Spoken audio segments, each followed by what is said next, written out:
Today on Just Talking, Marissa and I are going to continue our talk on travel and my recent trip to Tokyo. So I've been excited. My little brother and I, Kelley, we actually went outside of the country for the first time ever. I know I've been very, what Marissa would say last year, very cultured. You know, you were not cultured, and now you're beginning to become cultured. I am beginning to become more cultured in life. But tell them the story about the eels. This is how you're still not cultured.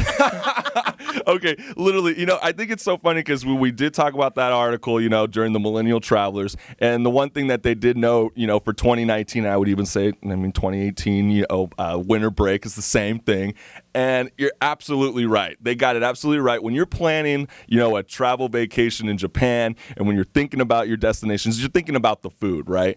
And the one thing that I was excited for was the sushi, but there's certain, sushi. You get on the airplane ride, you start doing it, you want to actually eat something that's not just sushi, so you end up going for the other cultured meals. Say sushi again. Sushi. Okay, you were like, sushi? I probably did. I think that what's so funny, I was telling Marissa this, is like when you get there, and we were in Shinjuku, which is considered like the red light district down there in Tokyo. It's it's considered the Los Angeles of Koreatown.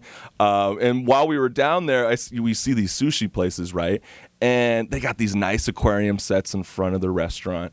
And I'm telling you, it was like the size of Lilac's head, this eel.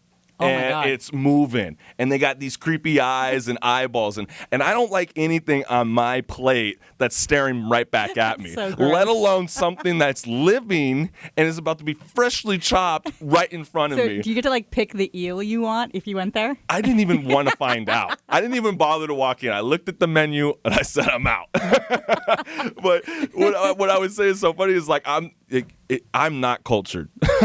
Obviously. No, you're becoming cultured. I would hope, but when there's no yellowtail, I kind of freaked out. So I have to actually give this to you. I love sushi, but I do look for, do you have yellowtail or bluefin? Yeah. If you don't have that, it's too cultured for me. Yeah, literally. And I'm just like, I need my Cali sushi. That's literally what I need. But what I got to say is it's such a fun lifestyle out there. It was really funny. And I got to say, I'm a kind of guy that gets vertigo pretty easy. I get kind of sick when I'm riding in cars up the mountains or if I'm riding on an airplane. And I got to say, the funniest thing is ever, obviously my little bro Kelley and I, we knew konnichiwa or arigato, obviously, those kind of things. But we didn't even bother to even try to learn any of the Japanese. Kampai? Is kampai the salute for cheering? Oh my gosh. I think it's kampai. Kampai. You're probably right, because the thing that Kelley and I did was we actually didn't even bother to learn excuse me or anything. We actually thought it would be way more fun to travel outside the country, not even trying to know their language.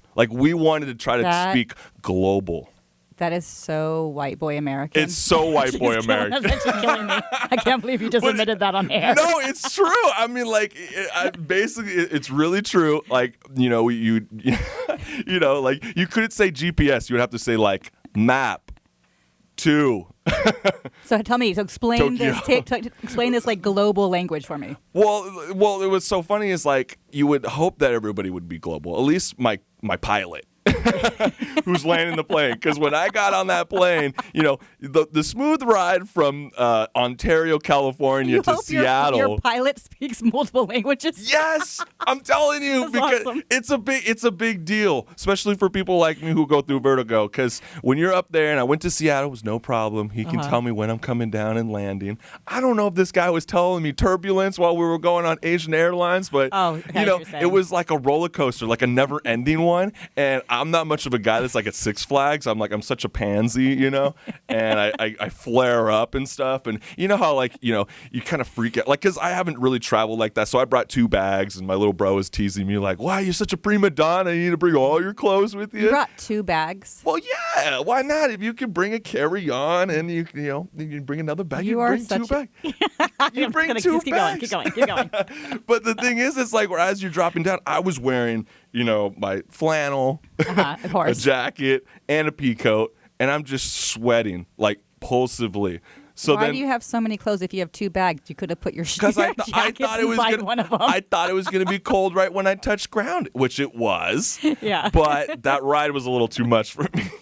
So I start flaring up, and I threw up everywhere right when I got into Tokyo. Up? Threw up everywhere. Not in the plane, though. Did your brother hold your hair? Like Would that be funny? I'm actually like a Steve-O. Like, I can actually stick my finger down my throat and, like, get it out, like, no problem. But the biggest thing was so funny. What really threw me off was I was telling my brother, I was like, I'm getting a little bit sick, but now that we landed and everything's kind of, my equilibrium is kind of there. I was like, okay, I can finally breathe. But the minute you get on, like, you know, in Las Vegas with those, like, those moving floors, yeah. like, the minute I got on that, I was like, oh, no. Here goes again. Oh, no. So, like, I instantly, like, just threw up all over the place. Okay, next time you travel, you need to have those little seasick patches that you can put behind your ear. That's what everybody tells me. My stepdad has really bad vertigo, and he's like an avid deep sea fisher. So anytime he flies, long drives in the car or the thing, get the little patch. I think it's like $5. See, I need to do that, but I'm always that guy that's like, even when I go on boat trips, I'm on the right side of the boat with all the girls. You know, throwing up on the side of the boat. Wait, are you saying that all the girls throw up? Yes. No, I disagree with you. No, I deep sea fish. No, I'm disagreeing with you. Do. Only girls named Chris Collins. Named Christina Collins or Kristen Collins. But I mean, that was like the one lifestyle that like it kind of threw me off. But you know what? I was getting there and we finally landed in. You know, what I ended up finding out was Tokyo is known for the world's busiest train station in the entire world.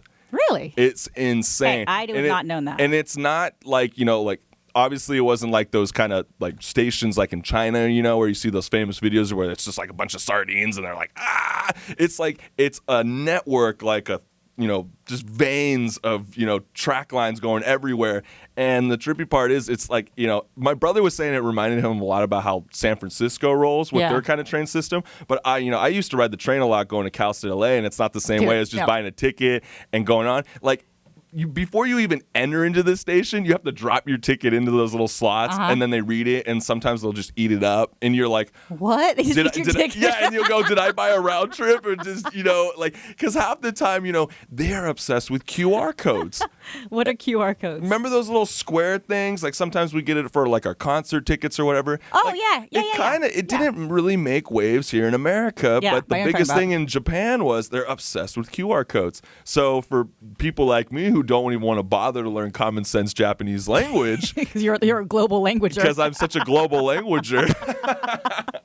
You can pick up these pamphlets and they got little QRs and they'll say English on it, and you just scan it and it will take you directly to the, you know, the 1 day or 3 day round trip passes, which was kind of nice, you know. And basically I gotta say, it's just wild. That train system. I'm like, we'd be hopping all over the place. We'd be jumping on trains that, you know, I didn't even pay for. And you know, real quick when you get denied at the gate. Oh, you're like, what am I doing? And they shut quick. Like, they'll take you out. And the one thing, you know, talking about taking out. Yeah. Japanese people, you know, I thought they were going to be intimidated by people like me and my brother. You know, we're like 6'5", my brother's 6'3". They will truck you. Like literally 5'4" people. They know martial arts from like birth. They're not scared of gangly American boy walking down the street. That's what I was thinking. I don't know. I was just thinking I could just normally just walk straight. They would just move. No, the baby stroller is going to take you out before they even touch you. You know, and like they would just, you know, go right through. But it's such a crazy lifestyle there. And the one thing I was so shocked about, it's so clean. It's amazingly clean when you get there. And the one thing that Kelley and I were laughing about, because, you know, I was a little sick when I first landed, so I had to get a little soft meal. So we got one of those like cheesy corn dogs. I think they call them chongas. Yeah. And there's to die for. I remember Chris Daly was telling me, his vocalist Jason DeVore, he was obsessed with it when they went 2 weeks ago in Japan. So I had to try it for myself. And so I got that in. I started to feel good. And basically, I started realizing with this lifestyle, I'm carrying around this, like, you know, where they put the corn dog in, you know. And so I'm carrying around this trash. And I'm like, where the heck do I throw this thing away? And I'm telling you, people, it is so hard to find a trash can in Japan. So I don't understand. There's no trash cans. How is it so clean? Because they literally take it home with them. That's what I ended up finding out in Japan. Like they're used to buying these takeout foods or just getting anything, and they literally like will stuff it in their bags or they'll put it in their pockets, even ketchup on them or whatever. Great. They take it, and the only place to find them are at like Family Marts or 7-Elevens and stuff. So it's like camping. You go and you're supposed to take your trash home with you. Yeah, in like the concrete jungle of Los Angeles, you're camping. Nobody does. You just like throw it on the side. Yeah, I know, right? And it's such a crazy lifestyle because, like you don't see any cigarette butts and you see a lot of, basically. No cigarette butts? No cigarette butts. Wait, Japanese smoke a lot. They do. And they have like these little glass areas where they'll the corner, like it's so funny. It'll be a huge area full of people, like especially in Shibuya, and all that kind of stuff like that. Or Yokohama. I'm butchering so many of these places. Cities, right? These are cities. Okay. Basically, they call them. In Tokyo, there's 23 wards, which basically they don't call them wards. They call them districts over there. Gotcha. And those are like the little inner parts of Tokyo, and that's basically how you get around on the train. So they basically have a whole little circle, like as if you're Thomas the Tank Engine. And you kind of get off on your stop. Wait, listeners. Okay, Chris is obsessed with Thomas the tank engine. Tank engine. Thank you. Don't ruin his name in vain. Oh, Tommy. Oh, Tony. All right, so I want to hear tell me about, because I love Disneyland. Yes. Tell me about Tokyo Disneyland. I have a friend, Kara, that's actually going to be heading out there, I think, next week. And that's like cool. their family vacation, a little family moon. Yeah. That's right. To Tokyo in Japan. So tell me, or Tokyo Disney. Yes. Yeah, I know, right? You can get it all mixed up. So Tokyo Disneyland, this was so cool. Kelley and I planned this at the last minute because my dad was actually like, "You're not going to go to Tokyo Disneyland? Like, I love are you Kevin. serious?" I know, right? He's so funny. So we ended up going, and the craziest part is $60 for a ticket.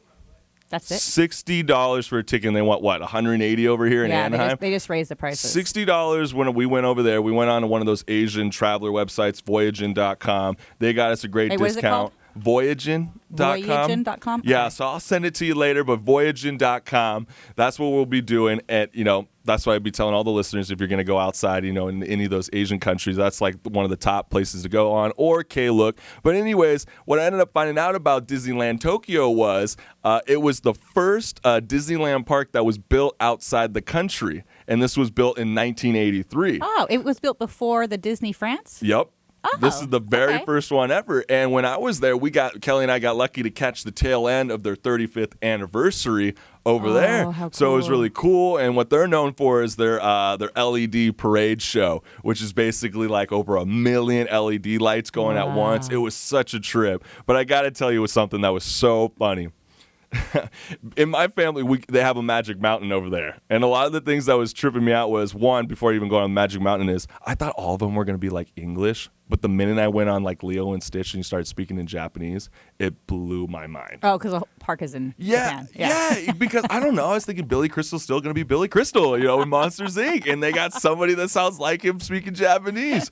But the craziest part was, like I said, this is the highlight. The funniest part of the whole trip was when we went to Disneyland Tokyo, Kelley and I go on Space Mountain. And there's a little thing between the Collins family that's really funny, is because back in the day when he was about 8 years old, he almost fell out of Space Mountain here in Anaheim, Disneyland, because the bar didn't shut and my mom was riding with him. So he's been deathly terrified of Space Mountain for so long. It's horrible. So he's finally at Disneyland. That's my favorite ride, by the way. Yeah, I do too. I think it's fun. But we're at Tokyo and we're basically on this ride. And I'm like, Kelley, we got to do it. You're in Tokyo. Let's do it. He's all up for it, right?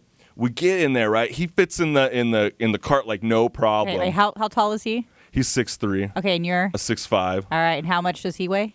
I don't know. Well, I want to know the differences here. Maybe 175. I don't know. He's probably so mad at me for saying that. I don't know. I'd say flat 200. Okay, all right. Those are their differences. I'm setting this up. And so basically, we get up in the front. Like, the one thing that I loved about Disneyland Tokyo was they move those lines so fast. They're like, go, go, go, go, efficiency? go. So fast with efficiency. And they need to come over here to America and fix our efficiency. They really do. And their fast passes, they are fast. Wow. And we get up there because we had the fast pass, so we get right up in the line and we get the front cart, right? So we're in there and I'm basically I'm trying to get into this cart. My brother sits in it like no problem. I'm trying to fit in it and I'm kind of freaking out a little bit because I'm looking at him going, if it's anything like the California Space Mountain, I'm screwed, And so basically I'm trying to fit it in and the bar doesn't shut and the rides are still going because the efficiency of there at the park, they're so fast. Wait, the ride is going as you're going. Like trying to close it? Okay, that is creepy. Exactly. So the ride's moving. So I'm freaking out, right? Yeah. And all of a sudden, mostly everybody goes right. All the lights come up at Space Mountain. We go left. I'm going, this is kind of trippy. I don't remember them going left. And all of a sudden, we see like 5 little Japanese girls. They're like running down, the Space Mountain cadets or whatever. Yeah. And they're coming down and they're holding these stairs and they get all the Japanese people out. Of course. And I'm thinking that's so funny. I'm going, what's going on? Because you're the one that screwed it up. And so why should they suffer and sit in the cart when it's your American fault? Okay. Exactly. And the lady was trying to be so nice. It was so funny because she speaks a little English, and I could tell she like caught herself like saying something she considered maybe inappropriate. She goes, "Oh, you're so very long." So she didn't want to call you fat. I think she wanted to call me fat. And I'm not that fat. But I like how she switched it to long because you are like a very tall man. Yes, so I'm very tall, and we were kind of like, oh man, I don't think I'm gonna be able to ride this ride. And my brother was like, oh, I could just skip it. I'm like, you're not skipping this. We went all the way here. You're riding by yourself if it doesn't work. And believe it or not, sound like your mom. I have to. That was great. This is definitely Mumsy right here. You are going to do this. You're going to do this. You're going to be a big boy man child now. And what I got to say is it's so funny. Who would have known if you just crossed your legs, you'd be able to fit in the cart? It's randomly your knees will drop, and then you'll be able to sit in no problem. See, that's great. So they finally got it working, and then once they kind of coached me in, all the lights turn back off. They take us to the front of the line. They make sure I get in first, and then the efficiency started again. Okay, so you were the cog in the wheel. Exactly. The wheel and the cog, I don't know, whatever that is. And the funny thing is, like, we would go to Toontown, and I'd still try to fit in those carts. And you still try? Yeah. That's pretty. And Now, you were saying the carts are sized differently than Americans? They call them Japanese carts. Because the people are smaller than Americans. Literally. Yeah, I couldn't find an extra large shirt to save my life. That's so great. Yeah, my friend Kara, she's going with her husband and kids, and so I did message her and say, make sure her husband is very tall also. I think he's like 6'5". Yeah. Like, make sure you tell him to cross his legs at Space Mountain so they can hopefully avoid the debacle that you caused, the efficiency line. Not so efficient anymore. These damn Americans. All right, what was your favorite thing you experienced in Japan? I would have to say one of my favorite things that I saw was the Meiji Shrine. I thought that was really cool. And the other thing I want to say was the Imperial Palace. The Imperial Palace to me was one of the coolest things ever because that's something I've always wanted to check out. I mean, it's been around since the Edo period, which is like the 700 AD. And the thing that I always think is so trippy that they don't really discuss as much at all, really, but this is something because I had to look up the facts real quick, was basically in the May of 2019, really April 30th, the Emperor of Japan is stepping down. It's the first time ever in the country of Japan in over 200 years someone as an emperor is stepping down from their role. And is his son or daughter? The prince. The prince. Is going to be taking the role. And this is hitting Japan harder than ever, not in a negative way, because this guy brought so much peace and prosperity to this whole country. And you can tell so many Japanese people are affected by this movement because they saw so many great things under this leader. As much as to me, when I hear emperor, that kind of freaks me out a bit, really? you know? I love it. I'm like, how do I marry in? And then I realize that I'm already married. I'm thinking that's me with Jeff Bezos and his wife. I mean, if you want my number, hit up my producer, Paul Graham. If you want to meet up, you want to buy lunch for me, that's cool. Anytime. Anytime. But I would say the craziest part is they do a little New Year thing, and we showed up 3 days later. They had over 150,000 people at their courtyard wanting to witness the emperor one last time, and they're going to see him again. Did you see the emperor? I didn't see the emperor. But you saw the wish. palace. Yeah, Okay. I saw the palace. We walked the whole grounds, and I got to tell you, it's amazing. That is great. That would be one of those things that I would say is amazing life spectacle having. I would love to see. I love castles. Yeah. Just anytime I go anywhere. Especially when you see those stone walls. I mean, they're not like your normal squares. It's jigsaw. Not your normal squares. What's good, listeners? I'm the host of The Chris Collins Show. And if you like what you see, hit the subscribe button below and check us out at thechriscollinsshow.com. Peace.